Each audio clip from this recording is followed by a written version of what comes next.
Good morning सगळ्यांना. कसे आहात सगळे? सगळे मजेत असेल, आनंदी असेल, तसेच स्वस्त असेल आणि असायलाच पाहिजे अशीच मी बाप्पांच्या चरणी प्रार्थना करते. तर आज आहे 31 डिसेंबर. तर यावर्षीचा शेवटचा दिवस आहे आज. आणि आजचा दिवस कसा गेला, मी काय काय केलं, परत 31 डिसेंबर कसं सेलिब्रेट केलं, तर ते सगळं आज व्लॉगमध्ये तुम्हाला बघायला मिळणार आहे. तर व्लॉग स्किप न करता संपूर्ण बघत राहा. आणि आपल्या चॅनलवरती जर कोणी नवीन असेल तर त्यांनी आपल्या चॅनलला सबस्क्राईब करून घ्या. तर चला, आज ना आता सकाळची कामे तर मी लवकर आवरून घेतलेली होती, कारण आज मला मंदिर वगैरे स्वच्छ करून घ्यायचं होतं.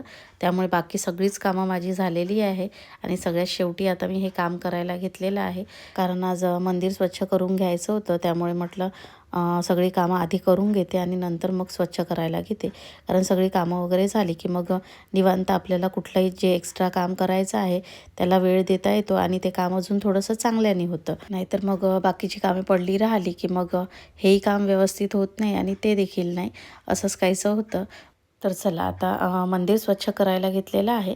तर आधी ना थोडं पाणी मी गरम करून घेतलेलं होतं आणि त्यामध्ये थोडा सर्फ टाकला आणि नंतर मग स्पंजने ना सगळं मंदिर मी घासून काढलं.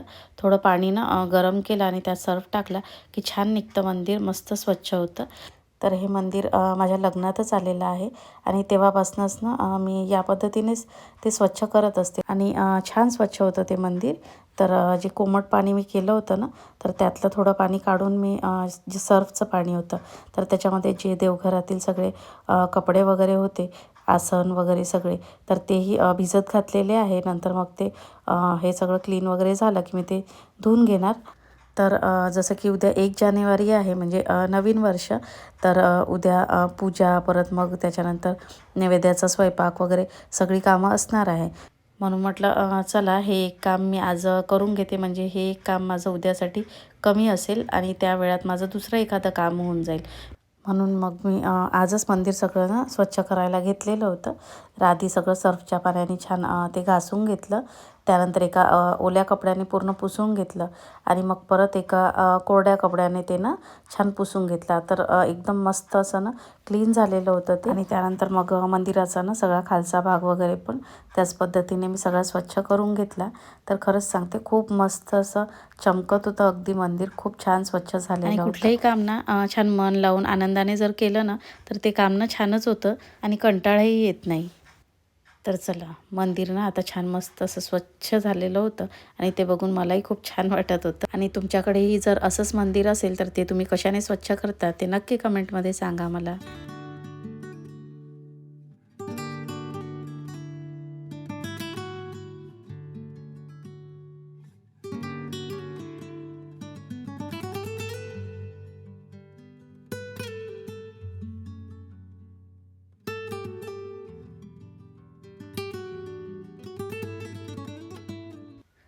तर मंदिर सगळं स्वच्छ झालं आणि त्यानंतर मग देवाची पूजा वगैरे मी करून घेतली. तर देवाला फुलं वाहण्याकरिता खालून मी काही फुलं आणलेली होती जास्वंदाची, मात्र आज जरा फुलं कमी निघालेली होती, म्हणून थोडी ना मी गुलाबाची फुलं तोडून घेतली. तशी तर मी गुलाबाची फुलं तोडत नाही, मात्र फुलं आज कमी होते आणि फुलांशिवाय ना म्हणजे पूजा केल्यासारखी वाटत नाही. फुलांमुळे देवघर ना छान दिसतं, म्हणून थोडी मग गुलाबाची फुलं मी तोडून घेतलेली होती.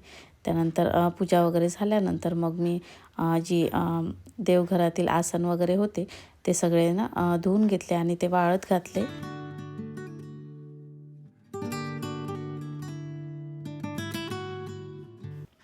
तर आता मी सायंकाळीच मग ब्लॉगला सुरुवात केलेली होती. तर आता ना अपेक्षासाठी थोडं प्रोजेक्टचं सामान आणायचं होतं. प्रोजेक्ट म्हणजे तिच्या शाळेमध्ये आता गॅदरिंग आहे, तर त्यांना काही बनवायला सांगितलेलं आहे शाळेमध्ये. तर तिला त्याच्यासाठी थोडंफार सामान हवं होतं, काही क्राफ्टचं वगैरे. तर तेच घेण्याकरिता आम्ही गेलेलो होतो आणि मग तिकडनं आल्यानंतर मग ती तिचं क्राफ्ट करायला बसलेली होती आणि सक्षम जरा ना वाटाण्याच्या शेंगा आहे त्या छिलत होता, कारण मला थोडा दाण्याची गरज होती. आता सध्या दाणे काढलेले नव्हते घरी, म्हणून मग सक्षमने ना मला थोडे शेंगांचे दाणे वगैरे काढून दिले होते, कारण आज मला करायची होती पावभाजी. कारण घरी भरपूर म्हणजे सगळ्याच भाज्या होत्या आणि आज 31 डिसेंबर होता. तर म्हटलं चला काहीतरी छान असं स्पेशल करूया.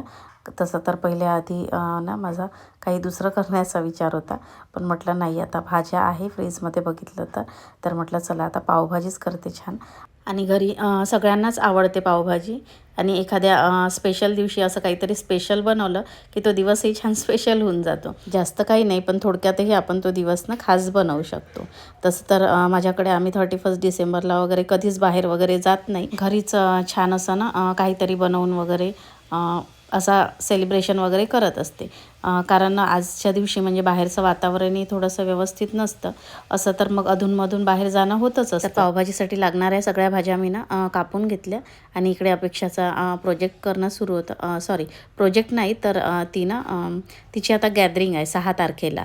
तर त्यासाठी ना त्यांना म्हणजे सगळ्याच मुलांना जे पार्टिसिपेट आहे त्यांना डोक्यावर घालण्यासाठी ना त्यांच्या टीचरनी ना असं मुकुट बनवायला सांगितलेलं आहे. तर तेच ती बनवत होती इथे. तर तिचा जो डान्स आहे तर त्या कॉस्ट्यूमवरनं त्यांना हे मुकुट घालायचं आहे. तर सगळ्याच मुलांना ते घरून बनवून आणायला सांगितलेलं होतं टीचरनी त्यांच्या. तर त्यासाठीच लागलेलं साहित्य जे काही होतं तर तेच मी आता घेऊन देण्यासाठी थोडा वेळ आधी दुकानात गेलेली होती. तर असं काहीसं तिने ते सगळं मुकुटनं बनवत होती ती. आणि आता या दिवसांमध्येच सगळ्या शाळांच्या गॅदरिंग वगैरे असतात, पिकनिक वगैरे हे सगळं काही हिवाळ्यामध्येच सगळं होत असतं प्रत्येक शाळेमध्ये. अपेक्षेच्या शाळेमध्ये ना पिकनिक तर कधी जात नाही म्हणा, मात्र गॅदरिंग स्पोर्ट्स वगैरे होतात तिच्या शाळेमध्ये. तर चला आता सगळ्या भाज्या वगैरे कापून ना मी कुकरला लावून घेतल्या, आणि 3 शिट्या होऊ देणार. तर जोपर्यंत कुकर होतो आहे तोपर्यंत जे काही माझी बाकीची कामं होती ती मी करायला घेतली. तर थोडी पालक आणि मेथी वगैरे तोडायची होती, तर ती मी तोडून घेतली. त्यानंतर काही गाजर किसायचे होते, कारण आता जसं की उद्या 1 जानेवारी आहे, त्यामुळे मग नैवेद्यामध्ये काहीतरी गोड वगैरे बनवणार, म्हणून म्हटलं आजच गाजर वगैरे किसून ठेवून देते, म्हणजे उद्या मग हलवा करायला बरं राहतं किसून असले की. म्हणून मग सक्षम आणि आम्ही दोघंही जण गाजर किसत बसलो होतो. आणि हे एक काम आता माझं होऊन गेलं की म्हणजे सकाळी एक काम माझं कमी असणार.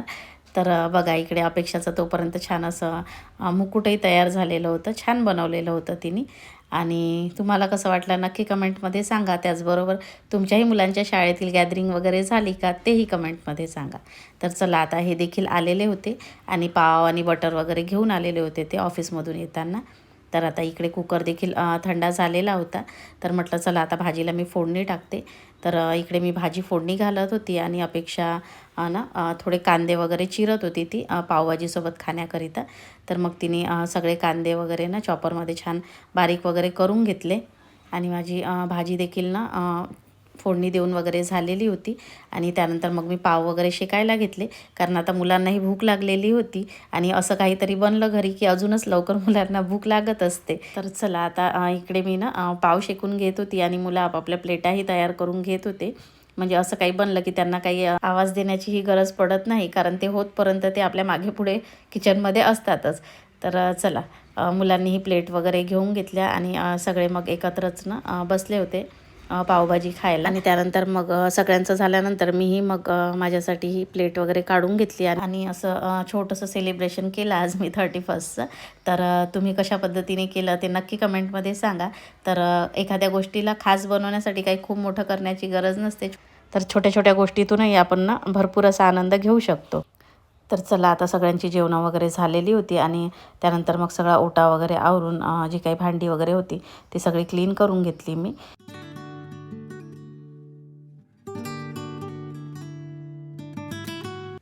तर बघा आता 12 वाजायला काही जास्त वेळ नाही, आणि आता वाजलेत 12.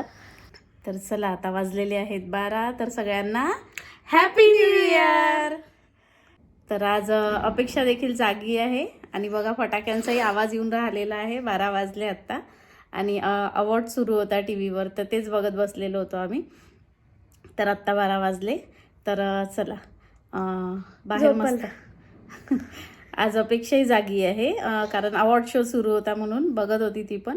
तर आता 12 वाजलेले आहे, आणि बघा तुम्ही आवाज ऐकत असाल तर भरपूर असे फटाके फुटून राहिलेले आहे. तर चला इथेच आता व्हिडिओचा एंड करते. आजचा ब्लॉग कसा वाटला नक्की कमेंटमध्ये सांगा. आवडला असल्यास जरूर एक लाईक करा. चॅनलवरती नवीन असाल तर सबस्क्राईब करून घ्या. भेटूया अशाच एका छानशा ब्लॉगमध्ये. तोपर्यंत बाय बाय.